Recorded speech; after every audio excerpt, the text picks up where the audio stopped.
Hi guys, Arthur here from Homeowner DIY. In this video, I'm going to be installing a Moen 2-handle bath faucet.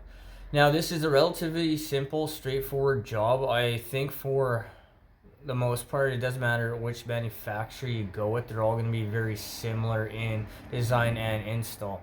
Guys, check out the description for the link to the video that I did for an overview of 2-handle faucets. This will cover laundry, kitchen, and bath faucets. But with that in mind, what we'll do now is material and tools. Alright, this is the materials list for this job. So for the faucet, this is a Moen Adler. These Adlers come in either a 2-handle or single-handle design. This is a 2-handle design via what the tenant downstairs wanted. Faucet supply lines. For these 2 handles, the faucet supply lines, as far as I know, don't come with the faucet. So these faucet supply lines, you can either get in 16, 20, or 30 inches. Measure off from the bottom of the counter to your stops and then figure out what you need from there. This is one of those things that will go from case to case. It just depends on the layout of the bathroom. And the last 2. Plumbers, putty, and silicone. Now, I will generally put putty underneath the base plate deck plate here.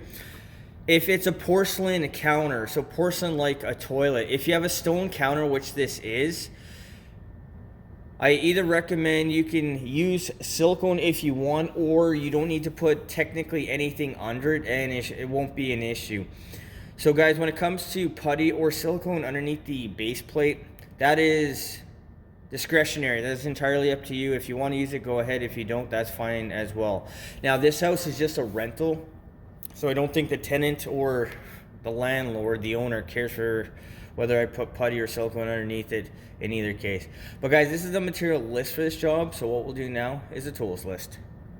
All right, this is the tools list for this job. So I will carry my finishing kit, but more specifically for tools: tray for water, channel lock pliers, 5/8 box end wrench, Crescent wrench, Basin wrench, worklight, flashlight, and an extension cord.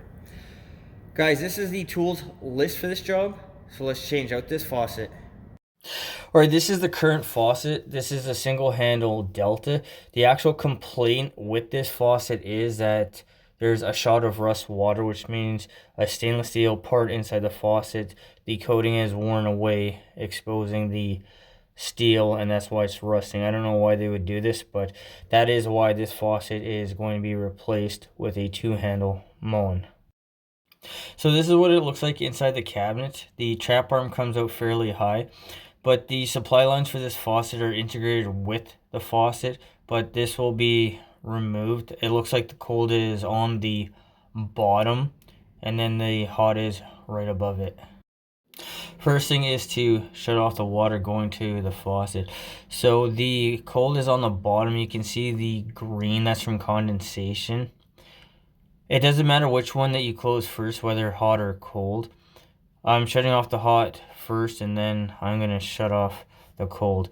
Now, I notice with this cold stop, it's extremely stiff, and that's probably due to its age. I wound up using channel locks to close this valve. Like I said, it's really stiff. Next time I come by, I'll probably take out the internals and then replace it with a new washer. Maybe add a little bit of plumbing grease to get it going nice and smoothly as well. Now the supply lines can be removed. So using a Crescent wrench, back wrench the body of the shutoff valve, and then using a 5/8 box end wrench, the nuts can be removed. Based on the drip from the cold stop, the washer has broken apart, and this is why it's always a good idea to bring a container with you, just in case the stops don't hold tight anymore. With the cold done, now the hot can be done. It'll be the same thing. So these 2 plastic nuts need to be removed. Since they're plastic, they're probably not on all that tight. If you can't do it by hand, then use either channel locks or a Basin wrench to loosen them off. With the nuts removed, the faucet can be pulled out. Now this one didn't have any silicone or putty underneath it, so it was very easy just to pull out. Before getting the new faucet ready for install, I'm just going to wipe down underneath where the base plate was. If there was silicone, then you may have to take a knife and very gently scrape it away, but this faucet didn't have anything underneath the base plate. Now I'll go through all the parts that come with the faucet. So we have the faucet itself. This is the plastic base plate. It says front and top on one side. The top has a ridge that fits within the faucet, and then the bottom is relatively smooth. So I'm just going to put the bottom on now. Looking at the drain assembly, so it comes with the drain, the rod for the pop-up. The pop-up's inside the drain. It has the second rod with holes. This is the pull rod that will go through the faucet. This is separate because it also has the matching finish for the faucet. Next are the two plastic nuts that will tighten the faucet down to the countertop. It doesn't matter what manufacturer, these will all be the same. So this is the aerator key. The aerator is what gives you a nice flow of water. Now, because this house is older and it has copper pipes, it is very common to have like a green sludge come out when you do any work on the water distribution system. So I'm just going to remove the aerator in case that happens. You probably don't need to remove the aerator if it's a newer place and it uses plastic water pipe opposed to copper. So the new faucet can be installed. You see the hole down the middle, that's for the pull rod for the pop-up for the drain. But put the new faucet into the two holes, and then the nuts can be tightened up from the bottom. I've tightened up one of the plastic nuts already, and then the other one needs to be done. Unfortunately, this is such an awkward space that I can't get my body and then have the camera and light and everything in place, so you'll just have to see it bit by bit. But tighten down the one nut and then tighten down the other. When they're both tightened down as tight as you can go, hand tight, give the faucet a tap to make sure that it's nice and solid. So if you're having a problem getting the nuts tight enough, you can use the two wings and use the Basin wrench and tighten it on a little bit more. Sometimes these nuts will break. I mean, it's not a big deal. When they're new, they should be okay, but I have broken these things when they were older. Like I said, they're all the same size, so you should be able to just buy a generic replacement set, or if you're like me, just have extras on hand just in case. To test the faucet, move both handles back and forth and then give the faucet a push back and forth. See how tight it is. If you need to tighten up a little more, go ahead, but otherwise it should be fine. Once the faucet is tight, check both sides to make sure that it looks relatively symmetrical and the faucet is not crooked. This looks to be okay, so now it's going to be time to do the faucet supply lines. I've already tightened the top of the faucet supply line for the cold to the faucet, and now I'm just going to tighten up the bottom. I'm doing it this way because since this thing is dripping, I want to get the tray full of water out of the way. But when you tighten on the bottom nut, once again, you're going to back wrench using a Crescent wrench, and also keep in mind that you don't want to twist the supply line because you're going to either get low flow or it's going to be really loud when you use the faucet. Both valves can be open. Since these are not quarter turn valves, open them all the way and then give the handles a quarter turn back in so the valve doesn't seize to the body. Now both hot and cold can be turned on. This is going to flush out the line if there's any loose debris. Once the lines have been flushed out, this should only take about 10-15 seconds. Once both lines have been flushed out, the aerator can be reinstalled. If you don't remove the aerator, it can get all sludged up and then you're going to have a flow problem. Test with the aerator installed, and you're going to make sure also that nothing is leaking between the aerator and the body of the spout. Now the sticker for the model for the faucet can be installed inside the cabinet. So just install this somewhere where it's going to be easily visible. Once this sticker has been installed, make sure that for the aerator key, the blue key, either leave it in the drawer or tape it inside the cabinet so it is going to be easily accessible. You'll probably at some point have to remove the aerator due to debris buildup after years of use with the faucet. So this is the drain assembly. As you can see, it wouldn't fit because the trap arm is so high. But what I'm going to do is I'm going to show you how to install the drain assembly and all the parts and the problems that you can run into with using this design of pop-up assembly. Starting with the top, check for leaks. Keep in mind that the cold very commonly will condensate, so if you feel wetness, it may be condensation and not a drip. But with new lines and a new faucet, really you shouldn't have any reason to have a leak. Same thing with the bottom, check for leaks. If you're unsure if it's condensation or if it's dripping, just leave the faucet off and check after about 15 minutes. Since it's a pressurized system, if it's leaking, it will be dripping. If it's condensation, it's going to stop very quickly. Alright, for those of you who want to actually use the drain assembly, so you have one big system, I'm going to show you how to do it. In this case, the trap arm was too high, so this was never going to fit, but this is our drain assembly. We have the one rod. This rod is for the pop-up. We have a clip. This is the pull rod that will go into the faucet. So this, we have a hole here. And then the rod would go like this. So if you wanted to use the pop-up assembly and drop the, or block the drain, what you do is you'd pull up on this rod, and then that would actuate the drain assembly, which I'm going to show you in a moment. So first thing, here we have our drain. For this one, you unscrew the top. So this is the top here that's going to fit inside the sink. This is our pop-up assembly here. So you'd take our plumber's putty, you'd put a ring around here. Sometimes these things have a plastic coating, a plastic wrap type of thing. This one doesn't, but if it does, just make sure that you remove it. But what you do is you'd put this down inside the sink, and then from the bottom, you put this up through the hole, and then you'd spin it on. Now, this part here is going to go towards the back. So if the faucet, if you're looking at it from the top, the faucet is here.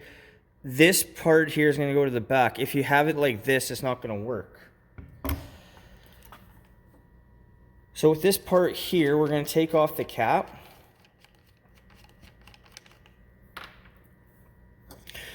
And here is our pop-up. So this back part here will be orientated like this. It doesn't go this way. It goes to the back here. Now this hole here needs to line up with this one here. So you probably can't see it, but the two are lined up. So this rod here, the ball fits into this piece here, and then the cap goes on the back to hold the thing in place. So you put it in.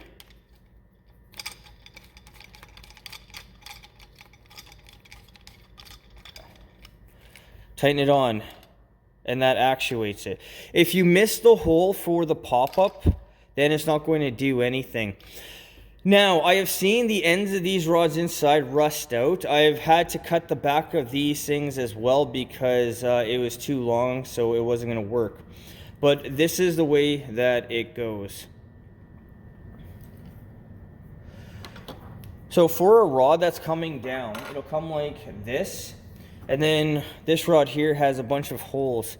So depending on where you want this screw here to attach onto the top rod here, you're going to figure out which one of these holes that you want to do. So we're just going to go in some arbitrary place, put this right here. So tighten this down with a Crescent wrench, channel locks, or a box end wrench, whatever size this is, I don't know. So we have this coming down, and then what you're going to do is you're going to figure out which one to hook on. So make sure that it is popped up so it is in the open position, and then I'm going to just use an arbitrary hole. We're going to use this one here.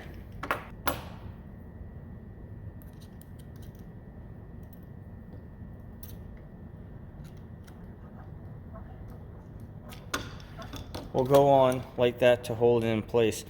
Now you want this to be farther away towards the end. You don't want it way over here because it's just going to make it harder for the pop-up to actuate. So you want it farther back down here. And this is the way that this is designed. It's just like this.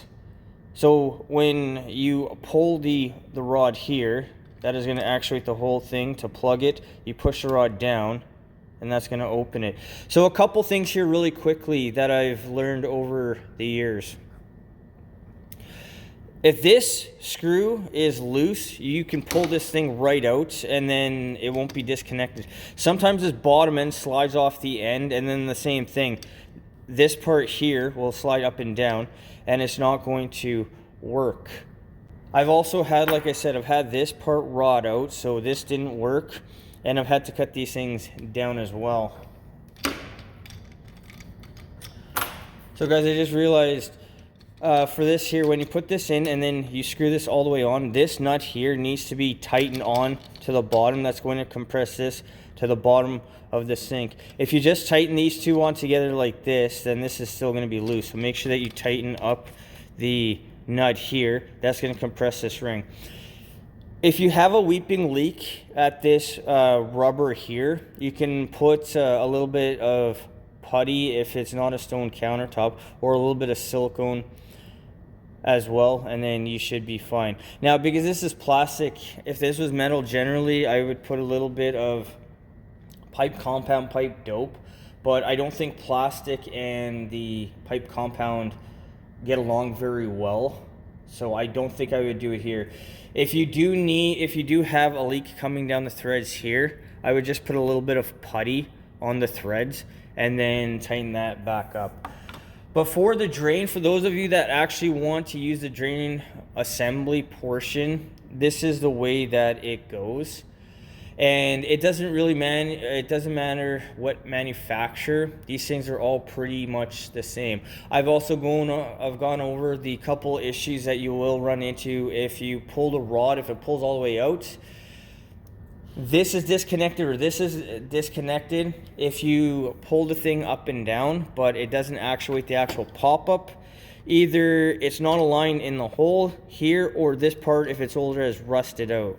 But guys, that will cover the drainage portion for this. And keep in mind, this here as well is 1.25 inches. So you're going to need 1.25 inches by either 1.25 inches or 1.25 inches by modern plumbing by 1.5 inches. This house is from the 70s, and the trap was 1.25 inches on it. But guys, that will cover the drainage portion, the pop-up assembly for a typical faucet. So the faucet is now all done. Make sure that the hot is on the left, so when you turn on the hot side, you get hot water. When you turn on the right side, you get cold water. Otherwise, this is all good. Everything is done now. Check for leaks. Make sure that you have no issues. And with that in mind, what we'll do now is an overview of this job. Alright guys, so that concludes this job. So this went really smoothly. The only challenge I had was the leaking cold stop. I think the washer has disintegrated inside the body of the valve itself, but for the age of this house, I'm pretty sure that it's original.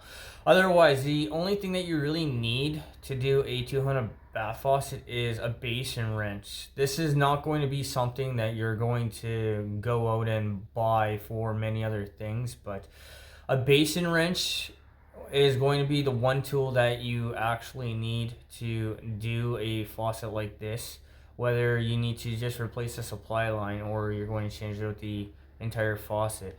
But other than that, in my opinion, this is a very simple, straightforward job that doesn't require any type of fabrication. The time on this job.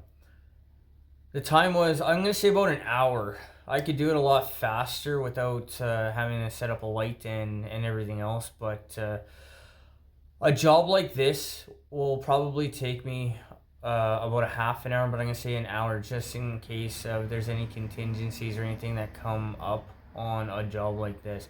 Now, the one thing is that the trap arm, for some reason, I think it was something like 22 inches, that it was so high that I couldn't get the drain assembly on, but the tenant didn't care, and I really wasn't in the mood to change it out either because it's just an invitation for a leak. The cost of this job. The cost was about $100. So that is the bath faucet itself and then the supply lines.